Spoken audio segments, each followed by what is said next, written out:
Opa, deixa eu desligar a música. Fidel. Pronto, música desligada. Chaves. O sucesso do Foro de São Paulo, ninguém discute. Você podia prever, por exemplo, todos de esquerda na América do Sul? Ah, esse aí já é o catiço. Prever não, mas nós já lutávamos por isso. Nós criamos o Foro de São Paulo, que lutava para isso. Todos depois foram eleitos presidente da República. Parece que agora só falta O Ciro Gomes, que participava, ainda não foram. Ciro Bernardo.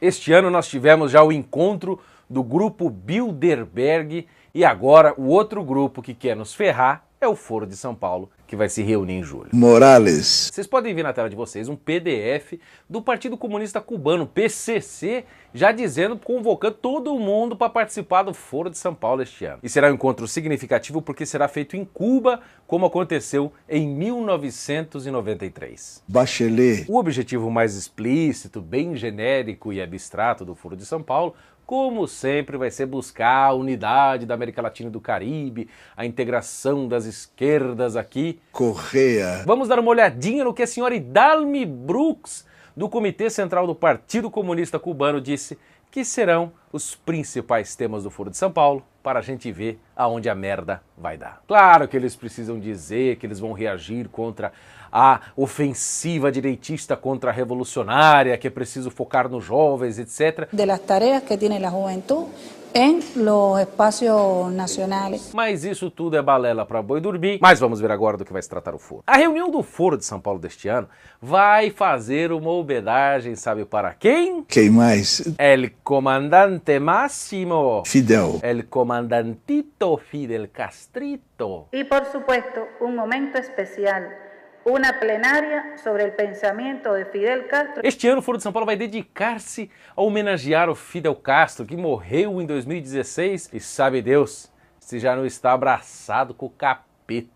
Ah, esse aí já é o catiço, já é o sete peles. Sim!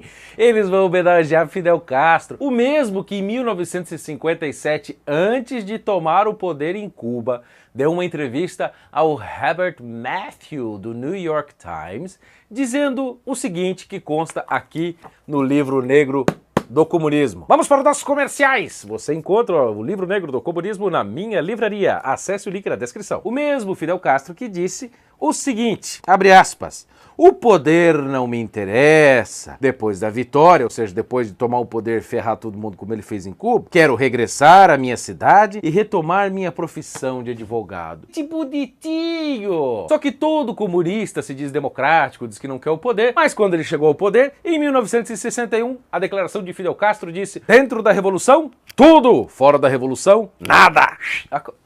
E aí, mas que catos! Tá difícil hoje. E aí ficou no poder de 1959 até 2016, quando o anjo da misericórdia fez questão de levá-lo para onde ele deve estar agora. E o demônio! Mas além de toda a retórica ideológica, etc., do Partido Comunista Cubano, a Idalmi Brooks, do Comitê Central, disse que eles irão focar em 3 pontos que estavam nos incomodando, estão nos incomodando e nos incomodarão futuramente muito mais. E são 3 pontos. Ponto número 1, cultura. Cultura. O pessoal comunista lá de Cuba, que tinha mania de fazer revolução armada, etc. Agora, claro, isso já faz tempo, mas admitiram que o negócio tem que ser cultural mesmo. E perceberam que a ofensiva conservadora, que somos nós, está tomando conta do pedaço. E é preciso mexer nisso. O segundo ponto que eles irão focar é na comunicação. Y la comunicación política, precisamente para esas luchas de la izquierda regional, de la izquierda continental. Por quê? Porque nós aqui nas mídias sociais, no YouTube, no Facebook, no Twitter, no Instagram, estamos tomando conta e eles estão, ó, se ferrando de verde e amarelito. E o outro ponto, veja se isso não te preocupa. Ah, esse aí já é o catiço. É a judicialização. Donde puedan hablar de judicialización de la política. Te lembra alguma coisa? Então o Foro de São Paulo este ano lá em Havana vai focar em 3 coisas. Em homenagem ao Fidel Castro, etc. Mas o ponto principal de ação é voltar a mexer na cultura, ter investidas importantes na parte de comunicação e agir fortemente na parte da judicialização, na parte legal, porra. O que significa essa investida cultural? Significa voltar a recrudescer as universidades com o socialismo, com o progressismo, com tudo, e calar a boca dos conservadores, porque eles tinham dado mole, incitar e fazer parcerias com movimentos sociais, principalmente tudo afeta LGBTQYZ, 123 arroba, com o pessoal da ideologia de gênero, tudo isto influenciar cada vez mais na parte artística, coisa que a direita não consegue vencer e produzir coisa decente. Aliás, consegue sim. Parabéns ao Mauro Ventura e todo o pessoal do filme do Bonifácio. Gostei. Quem não assistiu, assista. E na parte de comunicação, onde é que eles pensam em agir? Obviamente que eles vão focar nas redes sociais, nas agências de fact-checking, vão pegar pesado na mídia, eles precisam mudar os quadros, precisam, como disse o Lula lá no ABC Paulista, regular os meios de comunicação. É isso que eles querem, porque aqui nas redes sociais nós temos voz e somos pouco controlados. Os nossos algoritmos estão caindo, mas a gente ainda fala e vocês ouvem. É por isso que é importante vocês curtirem, comentarem, se inscreverem no canal, etc., porque cada vez o nosso alcance está diminuindo. E o terceiro ponto é óbvio, a judicialização. É o ativismo judicial e a judicialização da vida, como diz o Roberto Barroso. Ah, esse aí já é o catiço. Porque eles sabem, por exemplo, como é aqui no Brasil, o Congresso é majoritariamente conservador, não porque eles sejam conservadores, com ideais, etc., mas porque a população é conservadora. E se eles votarem contra os ideais da população, a população não os elege, acaba com eles nas ruas e eles perdem o empreguinho. Eu já disse 1000 vezes, o STF é o abortoduto, é o sinistro Tribunal Federal. O que vem de conservador no Congresso, o STF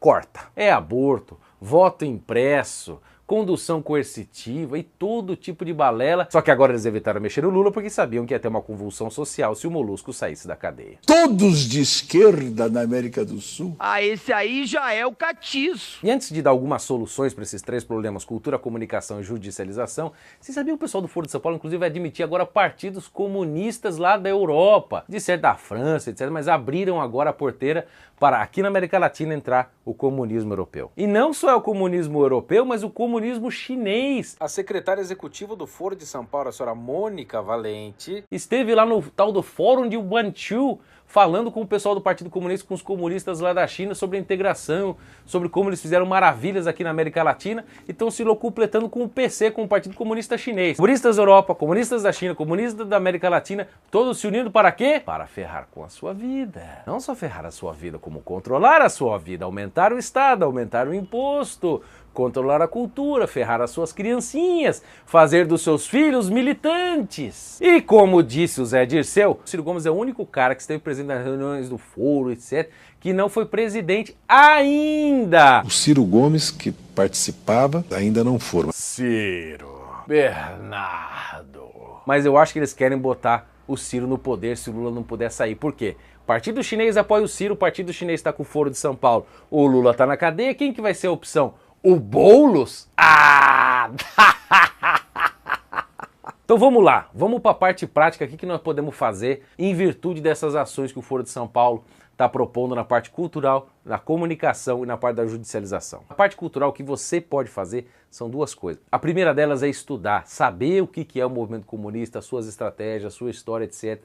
Ter coisas propositivas, não só ficar condenando, mas ter o que colocar no lugar. Por exemplo, na parte da educação, o pessoal fica aí condenando ideologia de gênero, método Paulo Freire, etc. Mas ninguém aí da classe que domina, que fala em nome da direita, tem um projeto de educação bacana, um método educacional sensacional para colocar no lugar. A única pessoa que eu vejo fazendo isso decentemente, sabe quem é? O meu amigo Carlos Nadalim. E a segunda coisa é fazer produções culturais de alto nível, como foi feito o filme do professor Olavo. É coisa de Deus. Como foi feito com o filme do José Bonifácio. É coisa de Deus. E tantas outras investidas culturais. Nós precisamos dominar a cultura. Conservadores, vocês só ficam pensando em teoria abstrata, criar grupo de estudo, centros católicos, centros protestantes, institutos conservadores. Essas iniciativas precisam ser incentivadas e proliferar no Brasil inteiro. A segunda coisa, mídias sociais, a parte da comunicação.